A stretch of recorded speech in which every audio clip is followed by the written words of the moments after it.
एक प्यारे से जंगल में चीकू नाम का एक छोटा और शरारती खरगोश रहता था। चीकू बहुत ही मासूम था, लेकिन उसकी एक बुरी आदत थी।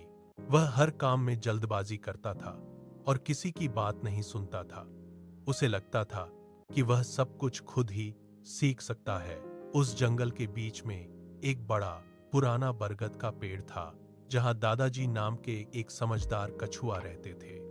दादाजी पूरे जंगल में अपनी समझदारी और सब्र धैर्य के लिए जाने जाते थे। जंगल के सभी बच्चे उनसे कहानियां सुनने और सीखने आते थे।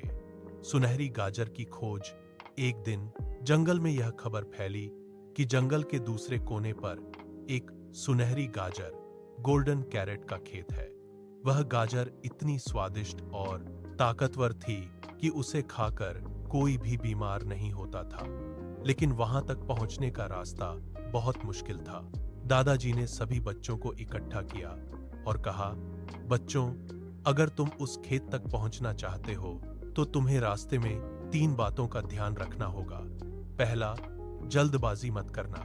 दूसरा, हमेशा मिलकर रहना।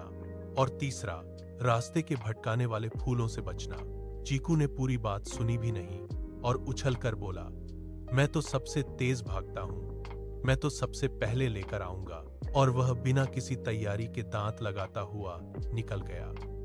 रास्ते की मुश्किलें। चीकू थोड़ी दूर ही गया था कि उसे एक रास्ता मिला, जहां बहुत सारे खूबसूरत और खुशबूदार लाल फूल खिले थे।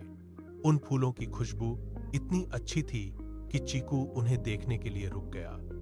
वह भूल गया कि दादाजी ने कहा था कि भटकने वाले फूलों से बचना है। उन फूलों को सूंघते ही चीकू को गहरी नींद आने लगी और वह वहीं घास पर सो गया। कुछ देर बाद जंगल के बाकी बच्चे मिमी गिलहरी और टुटू बंदर वहां पहुंचे। उन्होंने दादाजी की बात याद रखी थी, इसलिए उन्होंने अपने नाक पर पत्ते बांध लिए फिजिकल प्रोटेक्शन के लिए और आगे बढ़ गए। उन्होंने देखा कि चीकू वहां सोया हुआ है। मिमी ने टुटू से कहा, हमें चीकू को अकेला नहीं छोड़ना चाहिए। उन्होंने चीकू को जगाया। चीकू ने जब देखा कि वह पीछे रह गया है तो वह शर्मिंदा हुआ, लेकिन उसकी जल्दबाजी अभी भी खत्म नहीं हुई थी। उठते ही वह फिर से आगे की तरफ भागा। सबक और जीत आगे एक बहुत बड़ी नदी थी। नदी पर एक पतला सा लकड़ी का पुल था। चीकू ने सोचा, अगर मैं इस पुल से धीरे धीरे गया तो मिमी और टुटू आगे निकल जाएंगे। वह बिना सोचे समझे पुल पर तेजी से दौड़ा, लेकिन जल्दबाजी के चक्कर में उसका पैर फिसला और वह नदी में गिरते गिरते बचा। वह पुल के एक कोने को पकड़कर लटक गया और डर के मारे रोने लगा। तभी मिमी और टुटू वहां पहुंचे। उन्होंने एक दूसरे का हाथ पकड़ा, एक लंबी लकड़ी चीकू की तरफ बढ़ाई और बहुत मेहनत से चीकू को ऊपर खींच लिया। चीकू की आंखों में आंसू थे।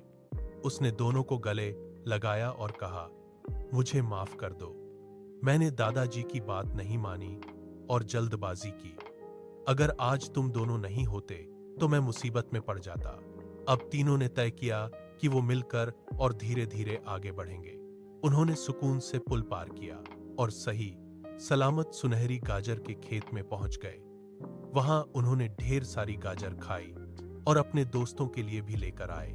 कहानी से सीख, जब वो वापस लौटे तो दादाजी उन्हें देखकर बहुत खुश हुए।